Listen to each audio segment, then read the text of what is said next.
से भी बुरी जिंदगी। इतनी जबरदस्ती से मुझे काटता है, मेरी चीख निकल, मेरा दम घुट। 4 बार मैं मर के बची हूँ सर। इंतकाम से भी बुरी मोहब्बत। मेरे पास नहीं आने दी तो पापा चेक मारता है, लाते मारता है। किताब पे डले हुए थे, उनको ऐसे मरो तो मेरे कानों को जख्मी करके वो उतार दिया। मोहब्बत के नाम पर वरगलाई जाने वाली लड़की बाजियाब करवा ली। मैं इसको कभी नहीं माफ करूंगी। मुझे बख्श दो सायरा, सायरा बख्श दो।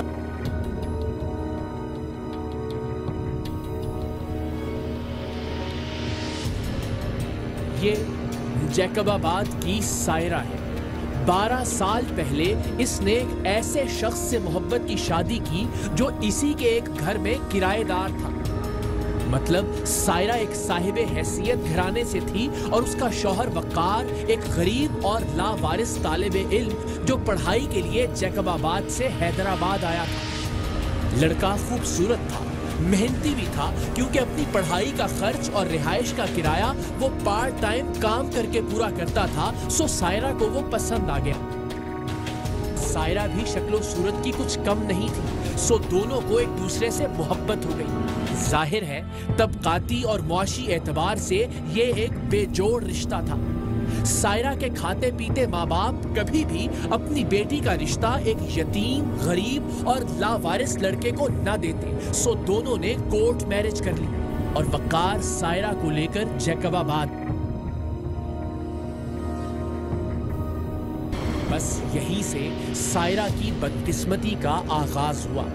इसी दिन से इसके जिस्म और इसकी रूह पर अनगिनत गहरे और भद्दे जख्मों के निशान अपनी अपनी जगह तय करने लगे। इसी रोज से बदबू, ताफुन, सड़ान, घुटन और तशद्दुद आहिस्ता आहिस्ता इस नाजुक सी लड़की की जानिब बढ़ने लगे जो मोहब्बत के ख्वाब लेकर जैकबाबाद आई थी। वो जिस लड़के के लिए अपना घर, अपना शहर और अपने घर वाले छोड़ कर आई थी, वो उसे ऐसी जगह लाकर छोड़ने वाला था जहां इंसान मौत से भी बदतर जिंदगी गुजारने पर मजबूर हो जाए। एक एक सांस मौत की आखिरी हिचकी से भी बदतर हो, लेकिन ना चाहते हुए भी इंसान सांसों के तसलसल को इसलिए जारी रखे कि उसकी सांसों की डोर से अब कुछ और नन्ही जिंदगियां जुड़ गई हैं। जब टीम सरेआम ने सायरा को जैकबाबाद के एक कूड़ेदान से बाजियाब करवाया तो उसके जिस्म का कौन सा हिस्सा था जिस पर जख्म नहीं थे? रूह के जख्म तो दुनिया का कोई कैमरा नहीं दिखा सकता, वरना ये औरत अंदर से इससे कहीं ज्यादा छलनी थी।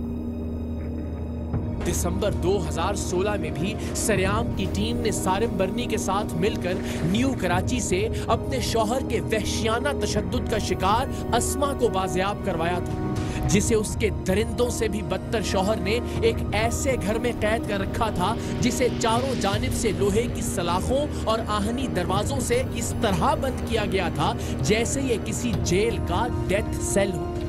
अस्मा के बदबख्त शौहर ने उस पर तशद्दुद का कौन सा तरीका था जो नहीं आजमाया था?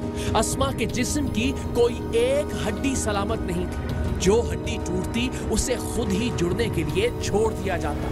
वो तकलीफ में कराहती रहती, उसे जलाया जाता और फिर जलाने के जख्म के बाद उस जख्म पर दवा लगाना भी मना था। अस्मा को अजियत देने के लिए जख्मों को जानबूझकर गलने सड़ने के लिए छोड़ दिया जाता।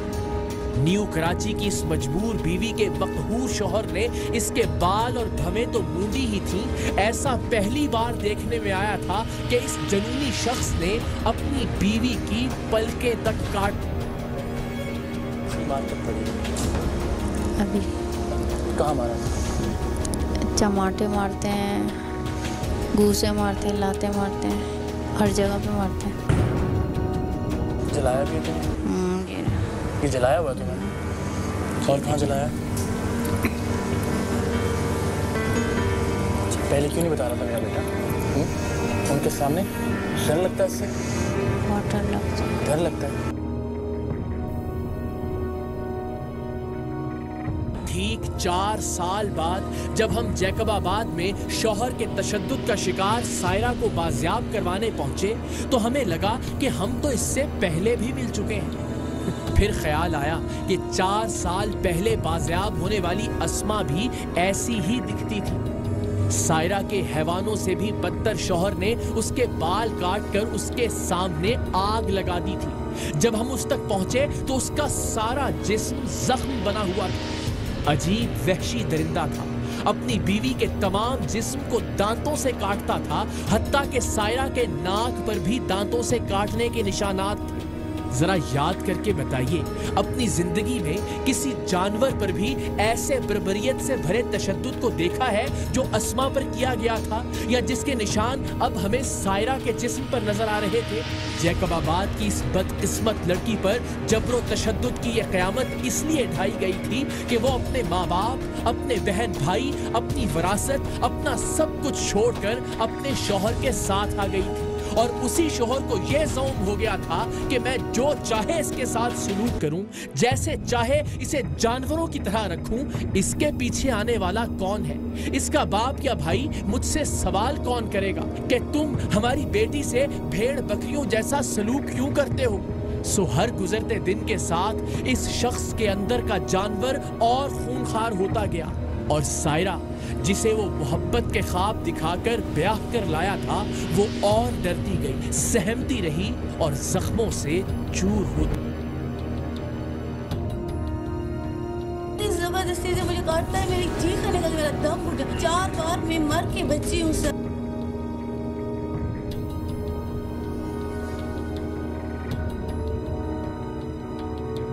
सायरा के बारे में टीम सरेआम को इत्तला एक ऐसी फरिश्ता सिफत खातून ने दी जिसने मजलूमों का साथ देने और जालिम के खिलाफ खड़े होने की सजा के तौर पर आधे जैकबाबाद को अपना दुश्मन बना रखा है। ऐसा नहीं है कि सायरा पर उसके शौहर का बेहमाना तशद्दुद कोई ढकी छुपी बात थी। सारा शहर जानता था कि वक़ार टालानी नाम का ये शख्स मार मार कर अपनी औरत का बुरा हाल कर देता है। मकामी पुलिस भी इस दरिंदगी से अच्छी तरह से आगाह थी और विमेन प्रोटेक्शन डिपार्टमेंट भी सायरा की हालत से खूब वाकिफ था। लेकिन इस मुआशरे के लिए डूब कर मर जाने का मकाम है कि ऐसी हैवानियत, ऐसी सफाकियत और ऐसी बर्बरियत को मियाँ बीवी का आपस का झगड़ा कहकर किस्सा खत्म कर दिया जाता है। हमसाये, अहले मोहल्ला, पुलिस एहलकार, सब लोग औरत की चीखों पुकार और आहो पुकार पर सिर्फ इतना ही कहने पर इक्तफा करते कि आपस में ना लड़ा करो, बच्चों का ही कुछ ख्याल करो। और बेचारी सायरा उनका मुंह देखती रह जाती कि ये यकतरफा फिरौनियत और बर्बरियत को आपस की लड़ाई कह रहे हैं। सो ऐसी सूरत में जब कोई भी सायरा के जख्मों को मामूली घरेलू झगड़े से ज्यादा अहमियत नहीं दे रहा था, खुदा की इस बंदी ने टीम सरेआम से राबिता किया और बताया कि पूरे शहर में सायरा का कोई पुरसाने हाल नहीं। अगर चंद रोज और उसे इसके दरिंदे शौहर के रहमो करम पर छोड़ दिया गया तो एक दिन वो इसे जान से मार डालेगा। एडवोकेट सोफिया सरफराज का कहना था कि पुलिस, विमेन प्रोटेक्शन डिपार्टमेंट, अहले मोहल्ला, हमसाये, कोई भी इस खातून को तहफ्फुज नहीं दे रहा। खुदा के लिए टीम सरेआम आए और हव्वा की इस बेटी को इस दहकते जहन्नुम से निजात दिलाई। उनका कहना था कि वो औरत इस भेड़िए को छोड़कर जा भी नहीं सकती, इसलिए कि इसके छोटे छोटे बच्चे हैं। वो खुद तो मांग कर भी गुजारा कर लेगी, लेकिन अगर वो घर को छोड़कर जाती है तो वो सोचती है कि इन बच्चों का क्या होगा। मेरे बच्चों को पापा चक मारता है, लाते मारता है। किताब डले हुए थे, उनको ऐसे मरो के मेरे कानों को जख्मी कर दिया, वो उठा दिया। आपने भी कभी नहीं रोका बाबा को? मैंने इतनी बार रोका है, फिर मुझे कहता तुम उनके साथ मिली हुई है, मुझे भी उनके साथ मामा के साथ मारता है। सबसे ज्यादा मार किसको पड़ती है? मुझे और मेरी मामा को, मुझसे ज्यादा मेरी मामा को पड़ती है।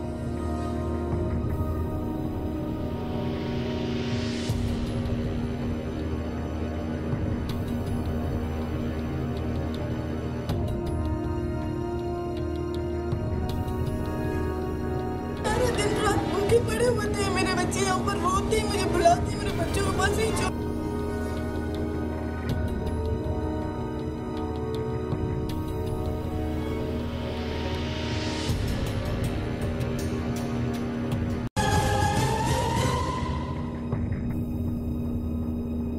दिसंबर 2016 में भी सरेआम की टीम ने सारिम बर्नी के साथ मिलकर न्यू कराची से अपने शौहर के वहशियाना तशद्दुद का शिकार अस्मा को बाजियाब करवाया था, जिसे उसके दरिंदों से भी बदतर शौहर ने एक ऐसे घर में कैद कर रखा था जिसे चारों जानिब से लोहे की सलाखों और आहनी दरवाजों से इस तरह बंद किया गया था जैसे ये किसी जेल का डेथ सेल हो।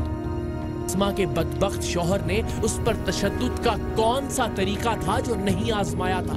अस्मा के जिस्म की कोई एक हड्डी सलामत नहीं थी, जो हड्डी टूटती उसे खुद ही जुड़ने के लिए छोड़ दिया जाता। वो तकलीफ में कराहती रहती, उसे जलाया जाता और फिर जलाने के जख्म के बाद उस जख्म पर दवा लगाना भी मना था। अस्मा को अजियत देने के लिए जख्मों को जानबूझकर गलने सड़ने के लिए छोड़ दिया जाता। न्यू कराची की इस मजबूर बीवी के मकहूर शौहर ने इसके बाल और भवें तो मूंडी ही थी, ऐसा पहली बार देखने में आया था कि इस जनूनी शख्स ने अपनी बीवी की पलकें तक काट दी थी। अभी कहाँ मारा? चमाटे मारते हैं, घूसे मारते हैं, लाते मारते हैं, हर जगह पे मारते हैं। जलाया भी है तुमने? ये जलाया हुआ तुमने? और कहाँ जलाया? पहले क्यों नहीं बता रहा था मेरा बेटा? उनके सामने डर लगता है इससे? बहुत डर लगता है। डर लगता है? ठीक 4 साल बाद जब हम जैकबाबाद में शौहर के तशद्दुद का शिकार सायरा को बाजियाब करवाने पहुंचे तो हमें लगा कि हम तो इससे पहले भी मिल चुके। फिर ख्याल आया कि 4 साल पहले बाजियाब होने वाली अस्मा भी ऐसी ही दिखती। सायरा के हैवानों से भी बदतर शौहर ने उसके बाल काट कर उसके सामने आग लगा दी थी। जब हम उस तक पहुंचे तो उसका सारा जिस्म जख्म बना हुआ था। अजीब वहशी दरिंदा था, अपनी बीवी के तमाम जिस्म को दांतों से काटता था, हत्ता के सायरा के नाक पर भी दांतों से काटने के निशानात थे। जरा याद करके बताइए, अपनी जिंदगी में किसी जानवर पर भी ऐसे बर्बरियत से भरे तशद्दुद को देखा है जो अस्मा पर किया गया था, या जिसके निशान अब हमें सायरा के जिस्म पर नजर आ रहे थे? जैकबाबाद की इस बदकिस्मत लड़की पर जबरो तशद्दुद की यह क़यामत इसलिए ढाई गई थी कि वो अपने माँ बाप, अपने बहन भाई, अपनी विरासत, अपना सब कुछ छोड़कर अपने शौहर के साथ आ गई थी।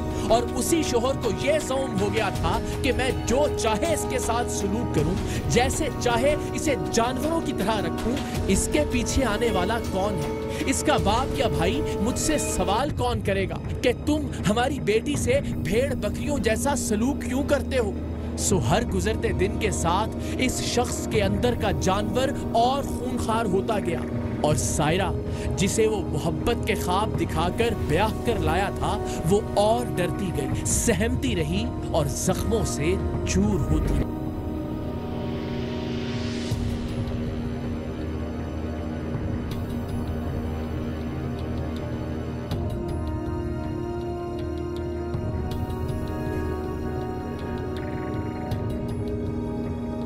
सायरा के बारे में टीम सरेआम को इत्तला एक ऐसी फरिश्ता सिफत खातून ने दी जिसने मजलूमों का साथ देने और जालिम के खिलाफ खड़े होने की सजा के तौर पर आधे जैकबाबाद को अपना दुश्मन बना रखा। ऐसा नहीं है कि सायरा पर उसके शौहर का बेहमाना तशद्दुद कोई ढकी छुपी बात थी। सारा शहर जानता था कि वक़ार टालानी नाम का ये शख्स मार मार कर अपनी औरत का बुरा हाल कर देता है। मकामी पुलिस भी इस दरिंदगी से अच्छी तरह से आगाह थी और विमेन प्रोटेक्शन डिपार्टमेंट भी सायरा की हालत से खूब वाकिफ था। लेकिन इस मुआशरे के लिए डूब कर मर जाने का मकाम है कि ऐसी हैवानियत, ऐसी सफाकियत और ऐसी बर्बरियत को मियाँ बीवी का आपस का झगड़ा कहकर किस्सा खत्म कर दिया जाता है। हमसाये, अहले मोहल्ला, पुलिस एहलकार, सब लोग औरत की चीखों पुकार और आहो पुकार पर सिर्फ इतना ही कहने पर इक्तफा करते कि आपस में ना लड़ा करो, बच्चों का ही कुछ ख्याल करो। और बेचारी सायरा उनका मुंह देखती रह जाती कि ये यकतरफा फिरौनियत और बर्बरियत को आपस की लड़ाई कह रहे हैं। तो ऐसी सूरत में जब कोई भी सायरा के जख्मों को मामूली घरेलू झगड़े से ज्यादा अहमियत नहीं दे रहा था, खुदा की इस बंदी ने टीम सरेआम से राबिता किया और बताया कि पूरे शहर में सायरा का कोई पुरसाने हाल नहीं। अगर चंद रोज और उसे इसके दरिंदे शौहर के रहमो करम पर छोड़ दिया गया तो एक दिन वो इसे जान से मार डालेगा।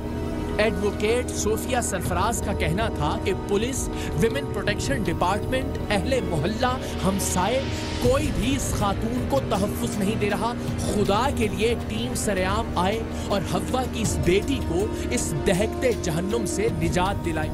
उनका कहना था कि वो औरत इस भेड़िए को छोड़कर जा भी नहीं सकती, इसलिए कि इसके छोटे छोटे बच्चे हैं। वो खुद तो मांग कर भी गुजारा कर लेगी, लेकिन अगर वो घर को छोड़कर जाती है तो वो सोचती है कि इन बच्चों का क्या होगा।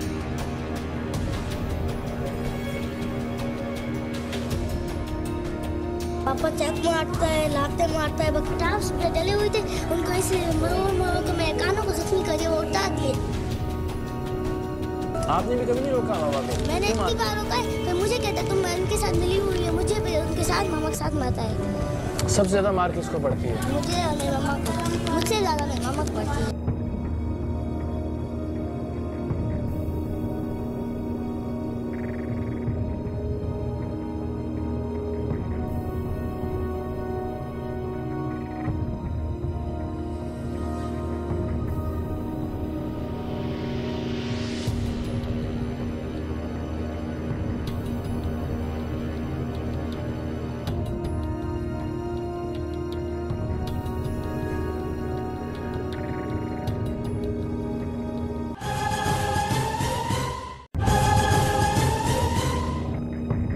एडवोकेट सोफिया सरफराज ने हमें इस औरत की तस्वीर और वीडियोस भेजी तो हमें अपना दिल बैठता हुआ महसूस हुआ। एक तो ये सोचकर कि कोई इंसान ऐसा हैवान कैसे बन सकता है कि अपनी बीवी, अपने बच्चों की मां पर ऐसा जुल्म ढाए, और दूसरा ये कि कैसे एक भरे पूरे शहर में कोई एक शख्स, कोई एक इदारा इस हद से बढ़े हुए खूंखार दरिंदे का हाथ नहीं रोक सकता।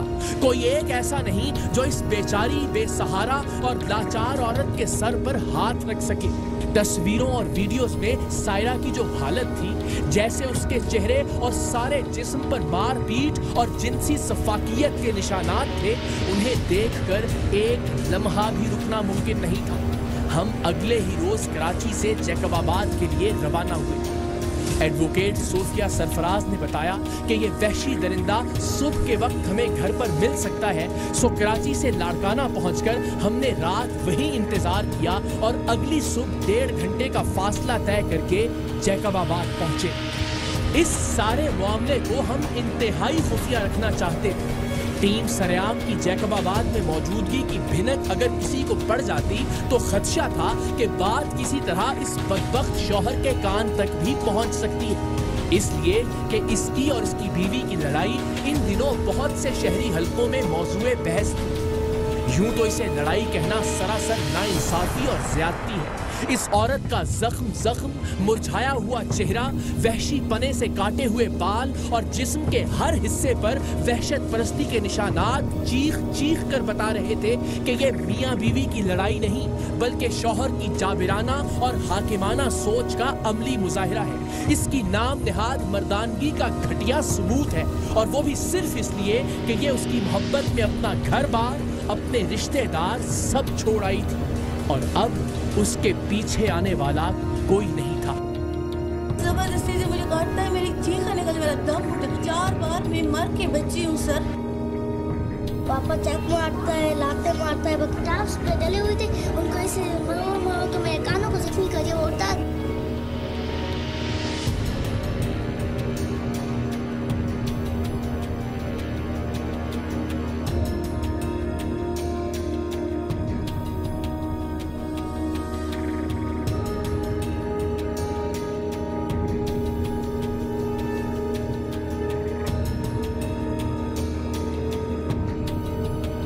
एडवोकेट सोफिया सरफराज ने हमें एक बार फिर सायरा पर होने वाले मजालिम की तफसील से आगाह किया। उन्होंने ये भी बताया कि कैसे सायरा के शौहर वक्कार की जानिब से उसके रिश्तेदारों पर किए जाने वाले एक केस और उस केस में उनके वकील होने की वजह से उनका वक्कार के घर आना जाना हुआ। और वहीं उन्होंने सायरा की हालत ज़ार देखी और उसे टीम सरेआम के लिए रिकॉर्ड किया। काट के पैरों पे, मैं लफ्ज़ क्या बताऊं, किससे मारता हूँ। मैं तो उस दिन गई, आप यकीन करें, बस मैंने शो नहीं किया कि मुझे तुम्हारे मारने से कोई इंटरेस्ट है। मैं इस चीज़ को ऐसे रखती थी, मैं लड़ता को तुम्हारे ठीक है। वो तभी मैं ये कह रही हूँ कि मुझसे उसने चीज़ शेयर की है। समझ लो कि मैं तो यकीन भी नहीं आ रहा कि वो जिंदा मुझे मिलेगी कि नहीं मिलेगी। इस हद तक मुझे बस पता नहीं। ये 3 दिनों में आप लोगों से रब्ता नहीं करवाया। एडवोकेट साहिबा पुरएतमाद थी कि सायरा का जालिम शौहर सुबह के इस वक्त घर पर ही मौजूद होता है, जबकि हमारा ख्याल था कि पहले किसी तरह उसकी घर पर मौजूदगी को कंफर्म कर लिया जाए, क्योंकि अगर हम घर में दाखिल हुए और वो किसी भी वजह से घर से बाहर हुआ तो बस फिर वो हमारे हाथ नहीं आएगा। एडवोकेट साहिबा का इसरार था कि वो हर हाल में घर पर ही मिलेगा, सो हम अल्लाह का नाम लेकर उनके साथ हो लिए। इसके बावजूद हमने उनसे दरखास्त की कि पहले सिर्फ वो उसके दरवाजे पर जाकर दस्तक दें, क्योंकि वो उनकी वकील है। उन्हें पहचान कर जैसे ही वो दरवाजा खोले या घर में उसकी मौजूदगी की तस्दीक हो जाए तो बस वो हमें इशारा करें, हम उसी वक्त गाड़ियों से बाहर निकल आएंगे। ऐसा ही हुआ। हम जैकबाबाद के गुंजानाबाद बाजार में पहुंचे। टीम सरेआम और हमारे मकामी नुमाइंदे मूसा बलोच घर के सामने गाड़ियों ही में मौजूद रहे, जबकि खातून वकील ने वक्कार टालानी के दरवाजे पर दस्तक दी।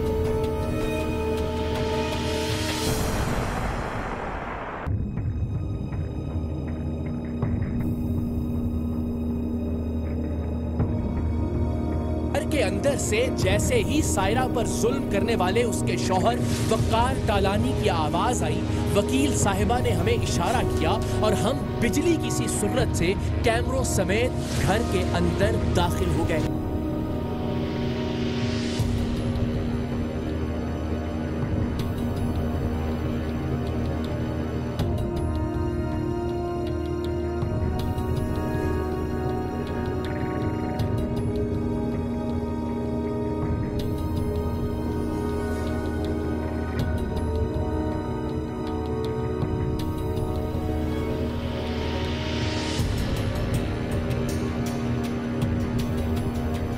प्रोग्राम सरेआम के अब तक के 7 सालों का ये सबसे ज्यादा हैरान कुन और मायूस कुन लम्हा था, जब हमें घर के अंदर दाखिल होकर ये एहसास हुआ कि सायरा का शौहर तो घर में है ही नहीं।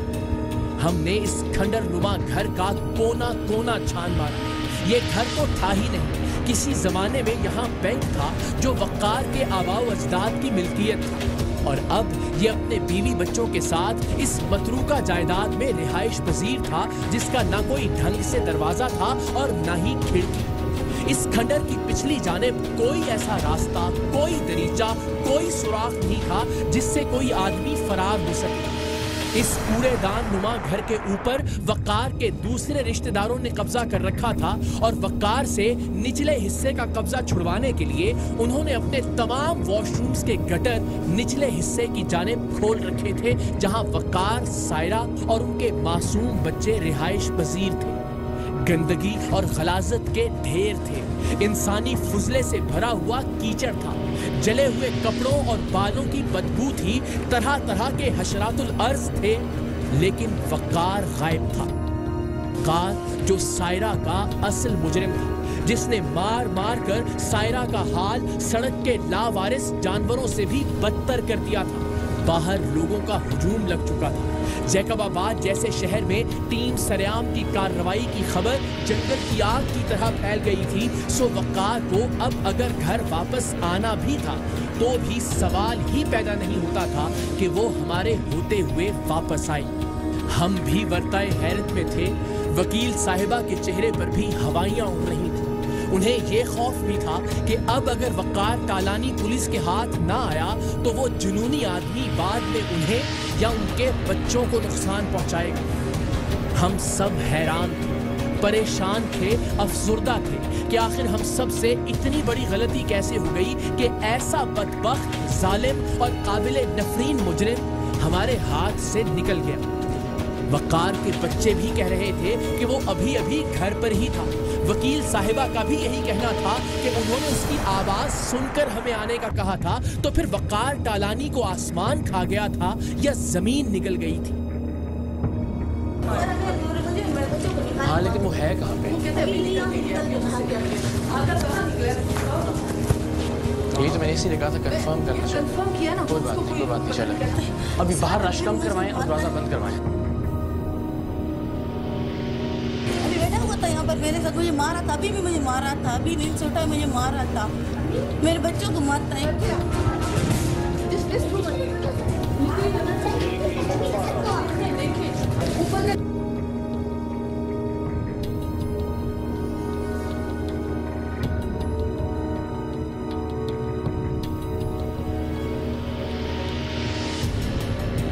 बेटा हम सारे खड़े थे, कैमरे लगे हुए थे, भागा नहीं है, पहले था ही यहाँ। नहीं यहाँ से भाग गया, बेटे ने देखा ना, निकली ना पक्का।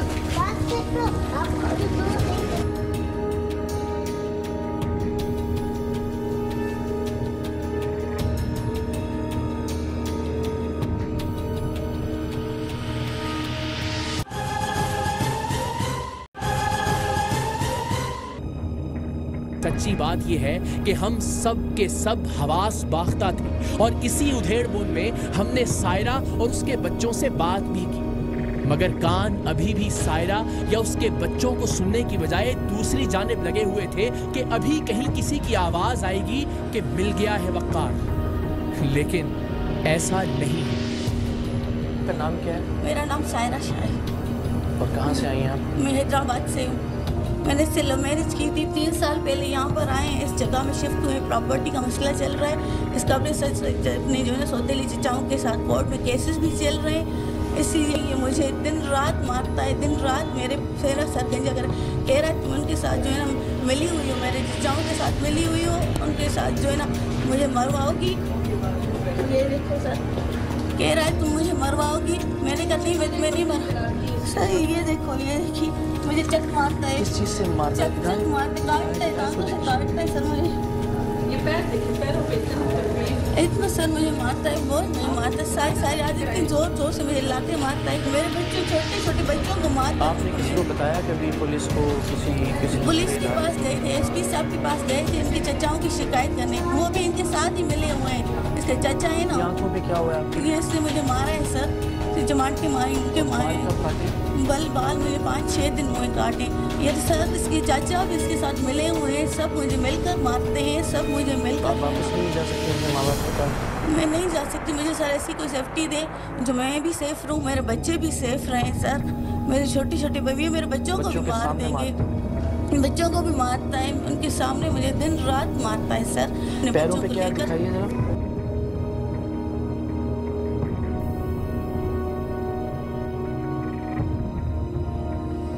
सारे जिस्म पे सर मुझे से कर रहा है, तशद्दुद करता है मुझे। आपने कुछ पढ़ी हुई आप? जी हाँ, मैं इंटर करी। जी हाँ, लव मैरिज करके आ गई आप? जी। ये निशान किस तरह से पड़े हैं बाजू पे? ये इससे काटा है मुझे दांतों से सर।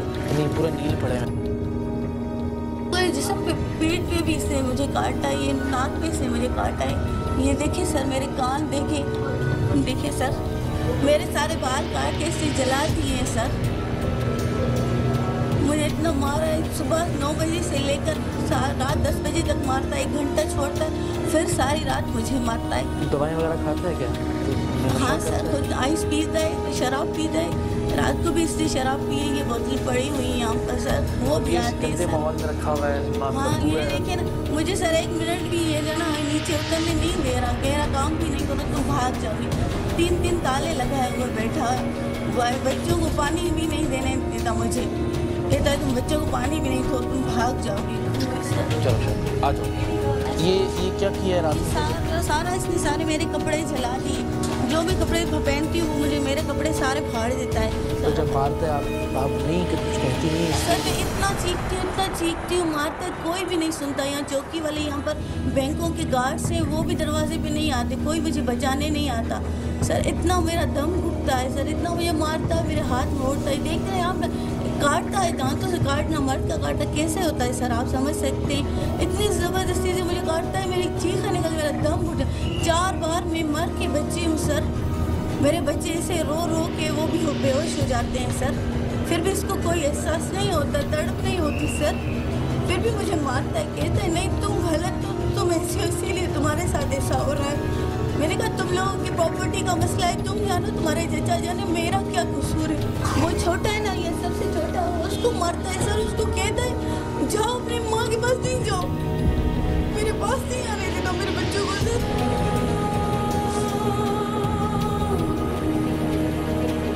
सारा दिन रात भूखे पड़े होते हैं मेरे बच्चे, यहाँ पर रोते हैं, मुझे बुलाते हैं, मेरे बच्चों को पास नहीं छोड़ता।